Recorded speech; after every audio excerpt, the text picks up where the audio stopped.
Alors Pierre-Yves et Mehdi, quatrième interview en duo, comme chaque fin de tour ou de premier tour et de championnat.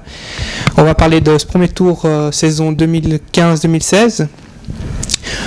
On va commencer à regarder le classement. Donc nous sommes actuellement 7e avec 16 points. On peut couper ce championnat en deux parties. Donc très bonne première partie, donc 5 matchs, ça fait 11 points si je ne me trompe pas, les 5 premiers matchs. Comment on peut expliquer ce début de championnat flamboyant, on peut dire, Pierre-Yves?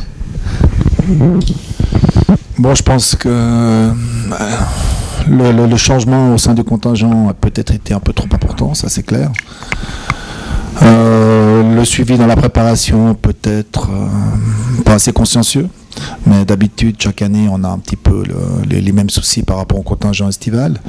Alors est-ce que les gens ont fait en dehors ce qu'ils auraient dû faire quand on était à l'entraînement, j'en sais rien, même si je pense que c'est pas forcément une question de condition physique.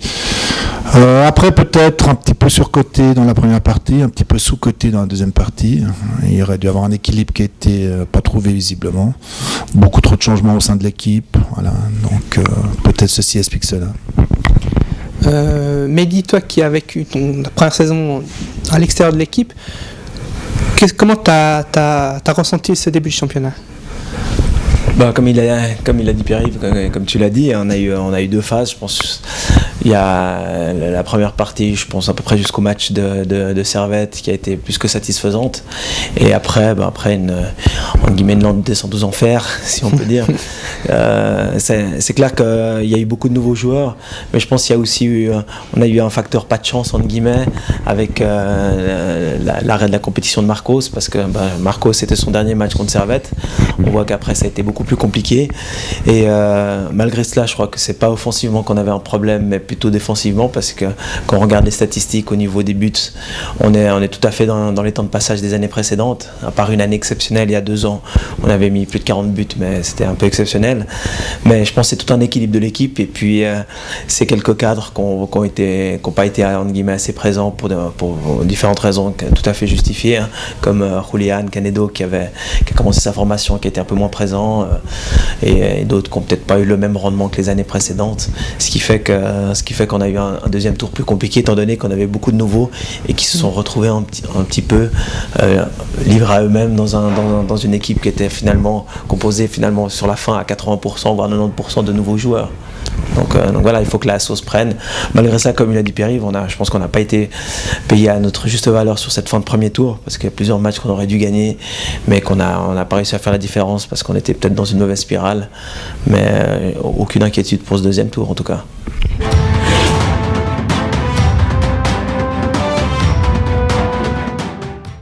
Déjà, j'ai oublié de dire avant, la première des choses par rapport à l'année passée qui est complètement différente, déjà, c'est que le niveau des équipes, je pense qu'il n'est pas comparable. Quand on voit l'année passée que premier c'est Bernay, deuxième UGS, troisième Collet, on voit que UGS a été à la peine dans les 2 tiers de championnat, ils ont fini un peu plus fort. Mais voilà, ils sont que 4e malgré tout, faut pas rêver. 2 équipes qui descendent de première ligue sont intégrées au groupe 1 de deuxième ligne à terre, donc chez nous, avec des prétentions bien évidemment, avec des budgets aussi. Donc il n'y a qu'à voir où elle se situe, en tout cas une des deux. Vevey s'est encore renforcé par rapport à l'année passée, donc bien évidemment c'était un tout gros calibre. Je ne parle pas d'Aigle qui a aussi un budget intéressant et qui est monté de deuxième ligue. Je ne parle pas de Chenois qui a un budget intéressant et qui est monté de deuxième ligue. Donc là, la première, je crois, la grosse différence par rapport à l'année passée, c'est le niveau des équipes, faut pas rêver. Après, je répète quand même juste que deuxième tour l'année passée, on a fait 19 points, on fait 16 points maintenant, 3 points de moins, c'est pas un monstre écart non plus.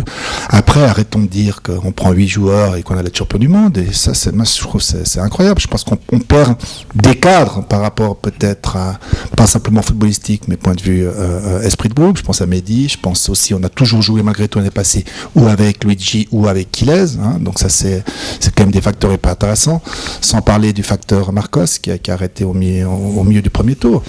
Ensuite, les cadres chez nous qui auraient dû peut-être donner l'équilibre à l'équipe, je pense qu'on a été un petit peu en dessous, faut pas rêver, que ce soit Cédric, que ce soit Fabrice. Pour moi, c'était des leaders dans l'équipe, auraient dû être des leaders, pas seulement au niveau de l'ambiance, mais au niveau sur le terrain. Et puis les nouveaux qui sont arrivés, voilà, beaucoup de nouveaux, certains pas un niveau supérieur au niveau général de l'équipe, des gens qui jouent pas, qui se plaignent, beaucoup de changements, surtout au sein de la défense, aucun automatisme défensif trouvé parce que l'équipe a complètement changé ou a continuellement changé pour plusieurs raisons. Et ça explique aussi le fait qu'on prend trop de buts.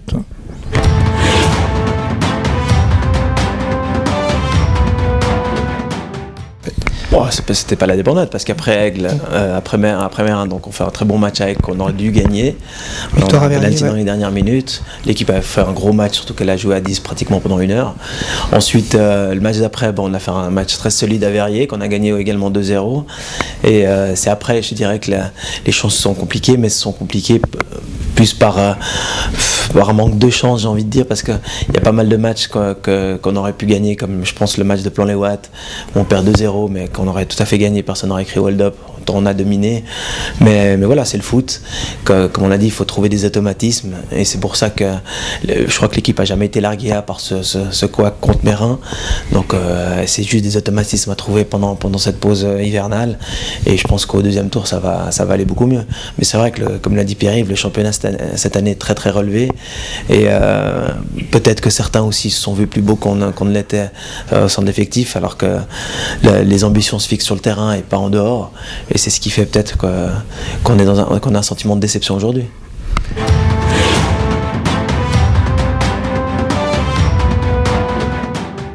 Le match référence du premier tour, moi j'ai bien aimé le début, ça c'est clair, même si on ne faisait pas une différence très marquée par rapport au résultat final, mais bon, j'ai bien aimé le match de Verrier qui est un match solide, malgré tout.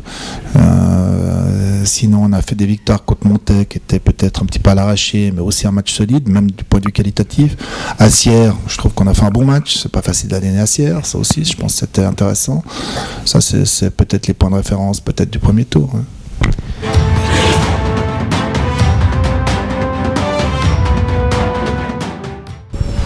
Les gros points positifs, c'est surtout l'ambiance qu'il y a dans l'équipe. Je vois que ça se passe malgré les résultats qui n'étaient pas toujours au rendez-vous. Je vois encore la semaine dernière à notre repas d'équipe, tout le monde est là, on a fait une belle soirée, on s'est bien amusé. Je pense que l'ambiance est au beau fixe, l'équipe vit bien malgré quelques petits points négatifs entre guillemets qui sont le propre à chaque équipe quand elle a un gros contingent. Donc je pense que l'ambiance d'équipe est très bonne, les joueurs s'apprécient entre eux, et je pense que là c'est clair, on est dans une phase de transition par rapport à... Les équipes, elles ont toujours des cycles, là on a terminé, je pense, un cycle qui s'est accéléré justement par les départs de certains qui n'étaient pas prévus, comme je le disais tout à l'heure, mais c'est pour ça que je pense que cette phase de transition va être assez bien absorbée, et je suis assez positif pour le deuxième tour.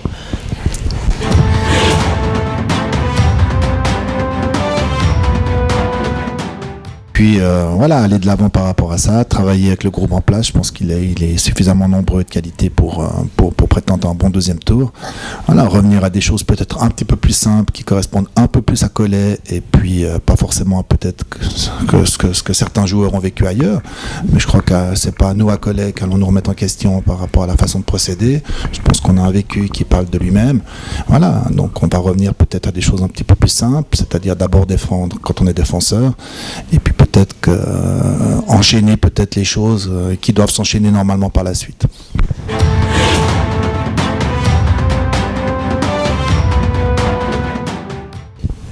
Oui, c'est clair qu'on a aussi un effectif qui s'est assez rajeuni.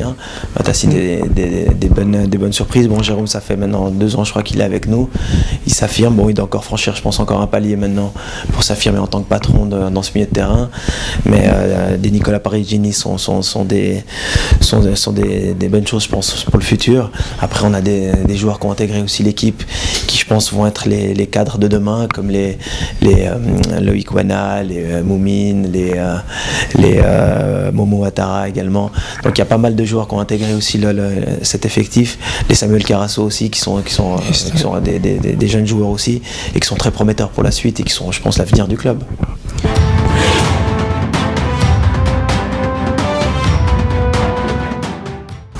Quel est le meilleur buteur du premier tour et le nombre de buts? C'est facile, c'est moi qui fais les statistiques. Voilà. C'est le nœud 7. Excellent. On va piéger Mehdi, on va voir s'il sait. Il y a 4 joueurs qui ont marqué... Non, 3 joueurs qui ont marqué 3 buts. Lesquels? Moi, je pense qu'il y a Raph, Mhm. qui a marqué que 3 buts, tu dis? Voilà. Bon, il doit y avoir Raph, il doit y avoir Kevin Oui, et Marcos. c'est juste. Facile.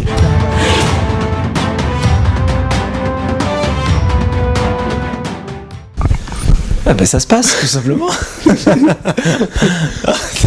Alors j'ai envie de dire on redécouvre le niveau amateur entre guillemets, parce que ben voilà, il y a un peu moins de structure, il y a un peu moins de suivi, un peu moins de cadre, et voilà. Mais bon, c'est notre mentalité, hein, le vétéran, on est là pour surtout continuer à garder la forme, s'entretenir et puis faire vivre le club. Je pense que c'est l'objectif principal des vétérans. Après, c'est clair qu'il y a toujours des petits challenges sportifs. Alors, c'est clair que pour l'instant, ce premier tour, il n'a pas rempli les espérances sportives qu'on avait. On savait que ça allait être compliqué parce qu'on a quand même une équipe qui est assez vieille cette saison par rapport surtout aux autres équipes, parce que c'est vrai qu'on parlait de la deuxième ligue inter, le niveau s'est élevé, mais c'est vrai que au niveau des vétérans, avec cette moyenne d'âge à 30 ans, c'est très très compliqué. Il y a des très très bonnes équipes qui, à mon avis, peuvent tout à fait jouer en deuxième ligue régionale, hein.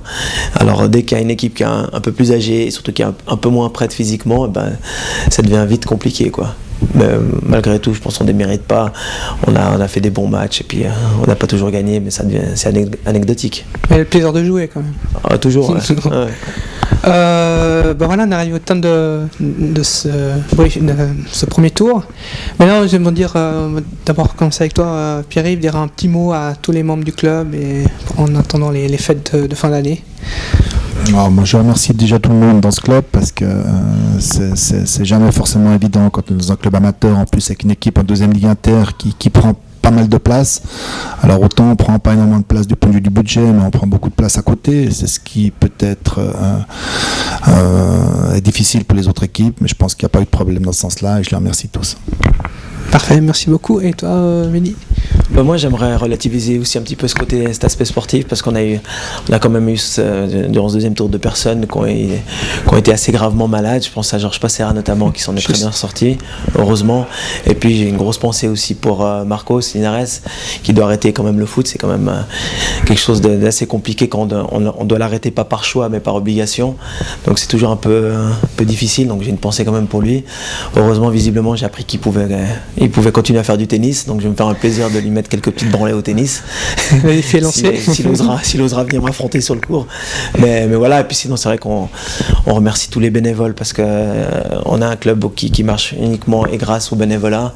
Donc remercier tous les bénévoles, tous les entraîneurs qui sont là pour encadrer tous nos jeunes. C'est pas toujours évident, et puis souhaiter à tout le monde de très bonnes fêtes de fin d'année et de revenir gonfler à bloc pour 2016.